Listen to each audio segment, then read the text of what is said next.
le texte de Jean que nous avons lu tout à l'heure est un peu long. C'est très long même. Et nous connaissons très bien ce texte. Parce que c'est le texte qui raconte la résurrection de Lazare. Nous pensons souvent que le cœur de ce récit est le moment où Lazare sort du tombeau. Cependant, et en plus, c'est le dimanche de la SVK, la section SVK, aujourd'hui, les femmes chrétiennes. Cependant, juste avant cela, se produit un événement subtil, mais tout aussi crucial. Marthe, qui a dirigé sa sœur vers Jésus, transformant le deuil et le découragement en une rencontre et en un nouvel espoir. Je cite ce qui est écrit. Jean 11, 25 à 29, je cite. Jésus lui dit, « Je suis la résurrection et la vie. Celui qui croit en moi, même s'il meurt, vivra. Et quiconque vit et croit en moi ne mourra jamais.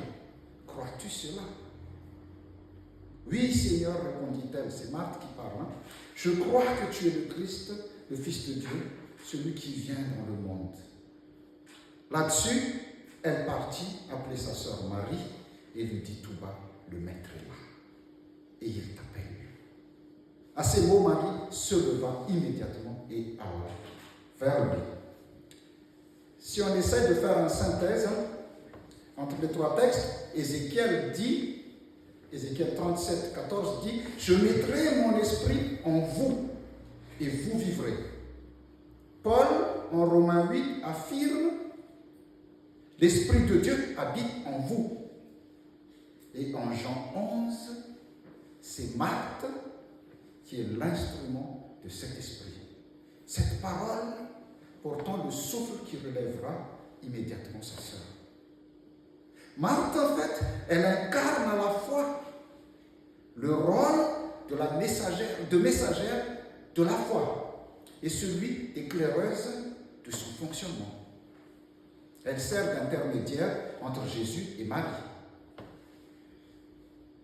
Après avoir professé sa foi en Jésus, quand elle dit « Oui Seigneur, je crois que tu es le Christ, le Fils de Dieu, celui qui vient dans le monde. » Après avoir professé sa foi en Jésus, Marthe ne s'arrête pas là.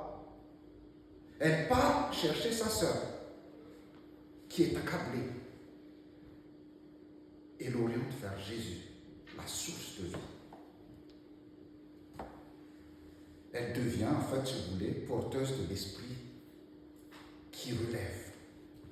La première leçon à retenir de là, en fait, c'est qu'une foi authentique ne peut rester statique. Elle doit être partagée et transmise. Marthe ne fait que transmettre l'invitation de Jésus. Elle dit juste, il t'appelle. Avant son intervention, sa sœur Marie est assise, prisonnière d'une logique de deuil, parce que son frère est dans le tombeau. Mais après l'intervention de Marthe, Marie se lève promptement et se dirige vers Jésus. Donc là, non seulement Marthe l'a fait passer de la passivité à l'action, mais elle l'a aussi fait passer du repli à la rencontre.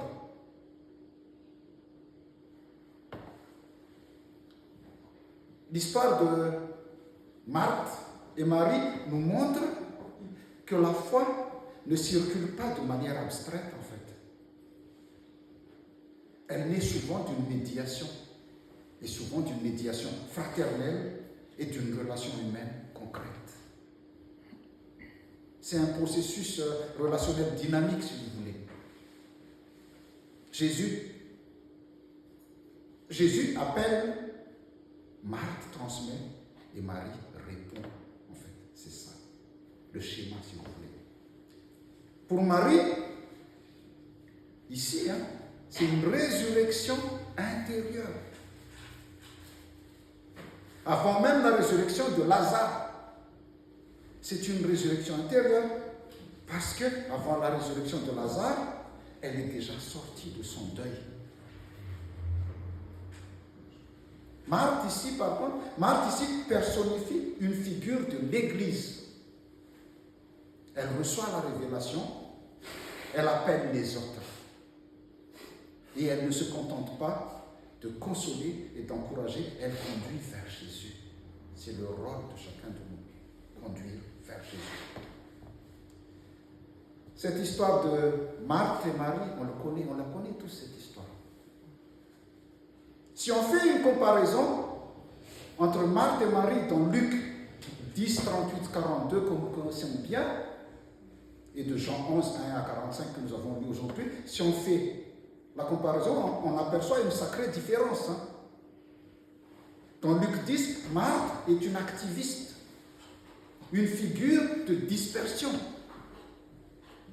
complètement absorbée par le service, par le travail. Mais dans Jean 11, elle est devenue une figure de foi explicite. Elle va au-devant de Jésus. Elle dialogue et elle confesse sa foi. Elle ne se plaint plus de sa sœur. Vous vous souvenez de Marthe de Luc 10, Là, elle ne se plaint même plus de sa sœur. Elle passe de la rivalité à la médiation. Elle ne parle plus pour elle-même, mais pour sa sœur. Elle n'a pas toujours été ainsi, mais elle a changé. Marthe a changé. On observe un profond bouleversement dans l'attitude de Marthe, en fait, dans l'évangile que nous avons lu tout à l'heure, Jean 11. Elle ne critique plus. Elle ne se compare plus. Et ne revendique plus. Elle devient celle qui établit un lien avec Jésus. Si vous voulez, Marthe la critiqueuse dans Luc est devenue Marthe la missionnaire qui conduit à Jésus. C'est ça en fait. Quant à sa sœur Marie, elle est assise, pleurant, se sentant isolée dans sa douleur. On la comprend. Et là, c'est la preuve que croire n'est pas un passeport pour ne plus souffrir. Croire n'est pas un passeport pour ne plus souffrir. La foi ne nous préserve pas des épreuves. Elle nous aide à la traverser. Parfois, dans notre existence, le temps semble se figer. Tout s'arrête. Les mots nous manquent. Notre cœur se serre. On a déjà tous connu ces sensations-là. Et pendant ces moments-là, on attend un signe direct de Dieu.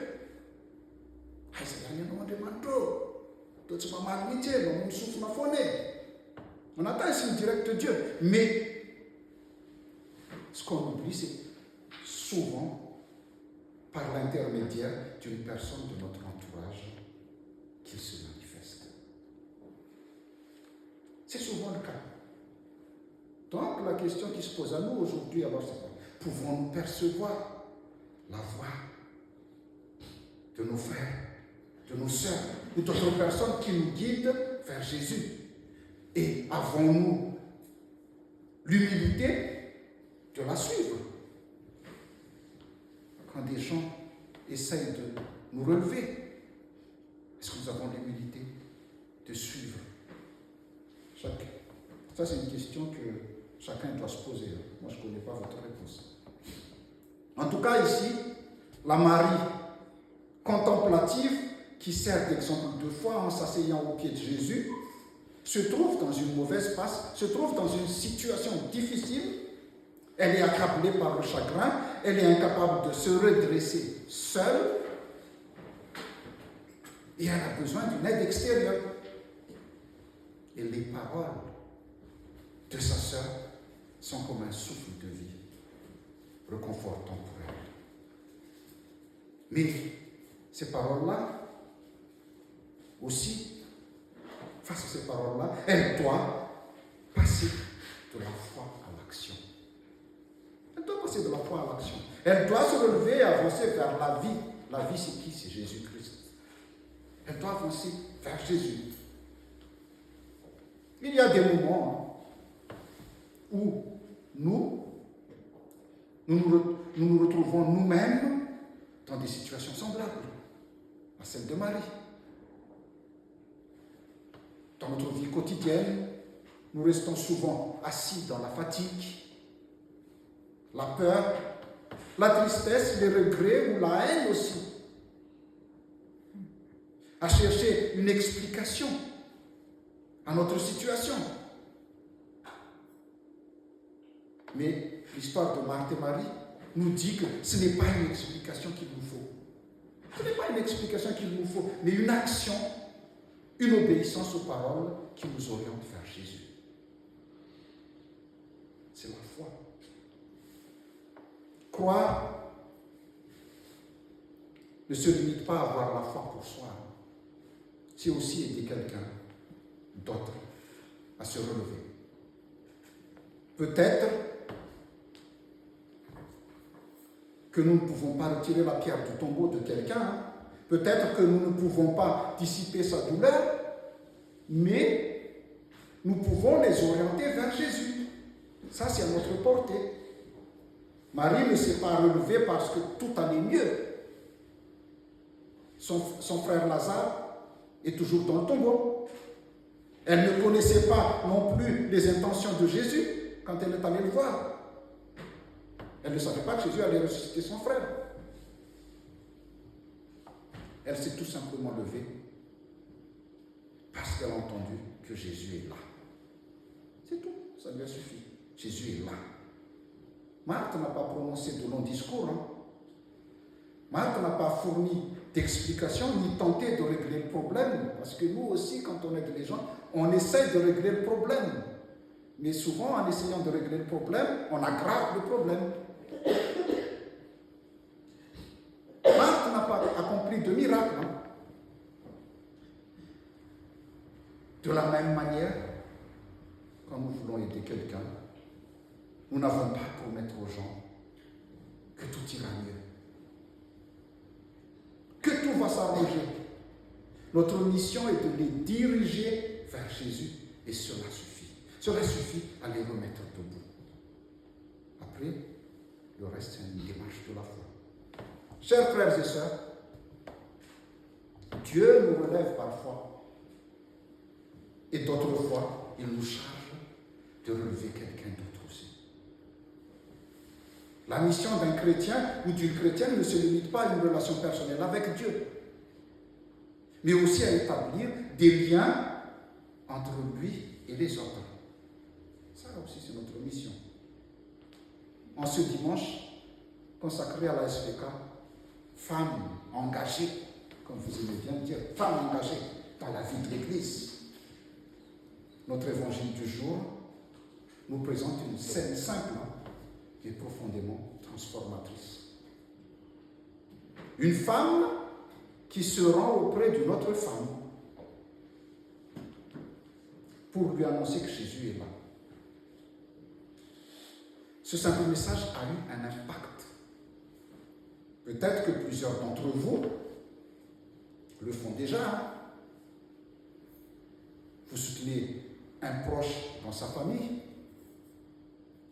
à son travail, à l'église, ou même lors d'un accompagnement discret à l'école ou autre.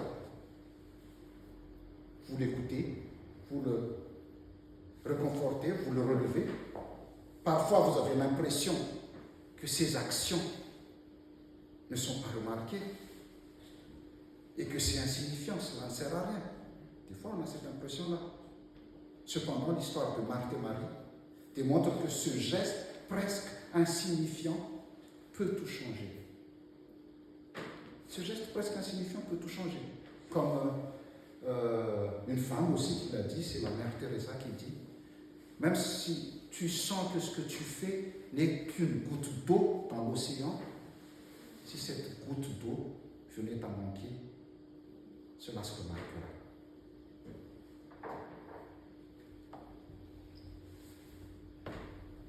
Bien que Marthe n'ait pas accompli de miracle, elle a créé les conditions propices à un miracle. L'Église, l'AFP Mahamia, a besoin des femmes comme Marthe, comme cette Marthe de l'évangile de Jean. Des femmes qui sont ancrées dans la foi, qui s'expriment peu, mais avec justesse, qui relèvent sans écraser et qui orientent vers le Christ. Des femmes qui portent le souffle de Dieu. Peut-être, vous ne vous sentez pas extraordinaire, mais Jésus ne vous demande pas d'être extraordinaire. Il vous demande simplement d'être attentif, présente et disponible. C'est tout. Cela suffit pour relever une vie. Dieu continue de mettre son esprit dans les vies et cela relève encore. Cela relève encore aujourd'hui. Peut-être que pour quelqu'un, cela se fera.